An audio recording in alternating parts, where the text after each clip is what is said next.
आणि संजय राउत बोलते हैं, अपन थेट जाऊया। नेताओं से बातचीत कर ली और न्यायालय ने भी उस बारे में एक दिशा दी। सभी मांगे लगभग उनके सरकार मान चुकी है।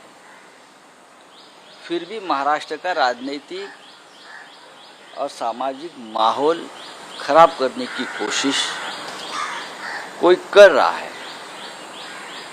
कोई सूत्रधार है, कोई कारस्थान कर रहा है, तो मुझे लगता है सरकार उनसे भी निपट लेगी। शरद पवार साहब सिर्फ महाराष्ट्र के नहीं तो देश के एक बहुत ही मान्यवर नेता है।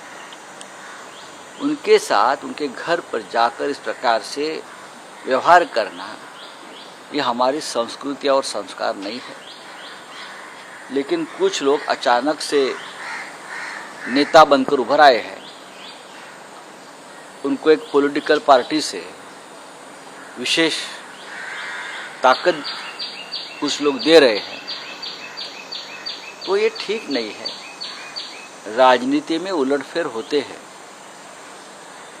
तो आपके भी घर है और आप भी शीशे के घर में रहते हो, ये ध्यान में रखिए। सर, महाराष्ट्र में इस तरह से पहली बार कभी नहीं हुआ, कभी नहीं हुआ, होना भी नहीं चाहिए, चाहे हम हो या तुम हो। ये ठीक नहीं है। आप जिस लोगों को पाल पोस रहे हो, राक्षस लोगों को, ये राक्षस आपको भी खा जाएंगे। सबक सिखाएगी क्या आघाड़ी सरकार? सबक का मतलब क्या होता है? या कानून का राज है, कानून सबक सिखाएगा, इतना ही मैं कहता हूँ। सबक तो सिखाना ही पड़ेगी। सर, किरीट सोमैया को सम्मन दिया है बॉम्बे पुलिस ने आज। सवालों से भी भाग रहे हैं किरीट सोमैया। मुझे लगता है वो अंडरग्राउंड हो गए हैं। आप लोग सवाल पूछते हो तो सवालों का जवाब नहीं देते, घूम फिर कर कोई और ही जवाब दे रहे हैं। लोगों से सवाल जवाब करते पूछ रहे घूमते हैं। लोगों को सवाल पूछते हैं, देश को सवाल पूछते हैं, हमको सवाल पूछते हैं।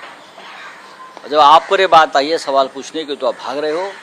अंडरग्राउंड भूमिगत क्रांतिकारी है क्या? देश के साथ धोखा करने वाले व्यक्ति को पुलिस ने घर में जाकर अरेस्ट करने चाहिए। लेकिन ये कानून का राज है, इसलिए मैं कहूँगा कानून अपना काम करेगा। मुझे जानकारी मिली है कि पुलिस ने उनको समन्स भेजा है कि आप आपका स्टेटमेंट दर्ज करिए। तो मुझे किसी ने जानकारी दी कि बाप बेटे एंटीसिपेटरी बेल के लिए गए। एंटीसिपेटरी बेल के लिए तो चोर जाते हैं, डकैत जाते हैं हमेशा, लेकिन देशद्रोही भी जाने लगे एंटीसिपेटरी बेल के लिए, तो ये आश्चर्य की बात है। ठीक है, आप जाइए, लेकिन जनता आपको माफ नहीं करेगी। सर, इस अंतिम सवाल है, फोन टैपिंग मामले को लेकर के समन किया गया है, अभी तक आप अपना स्टेटमेंट रिकॉर्डिंग मैं मेरा स्टेटमेंट आज दे रहा हूँ। किसी पे शक है? देखिए, रश्मि शुक्ला का तो नाम आया, लेकिन रश्मि शुक्ला के पीछे और भी कोई साजिश है, कोई पॉलिटिकल बॉसेस उनके हो सकते हैं उस वक्त के, उनके इशारे पर ही ये फोन टैपिंग हुआ है।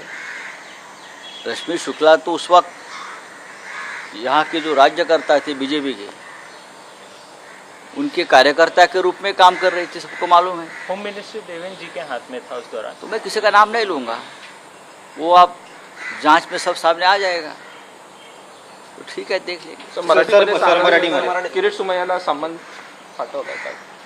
बघा, पोलिसांनी काय समन्स पाठवला आहे याच्याविषयी माझ्याकडे माहिती नाही। भारतीय जनता पक्षाच्या काही लोकांप्रमाणे आम्ही तपास यंत्रणांमध्ये हस्तक्षेप करत नाही, पण मला आता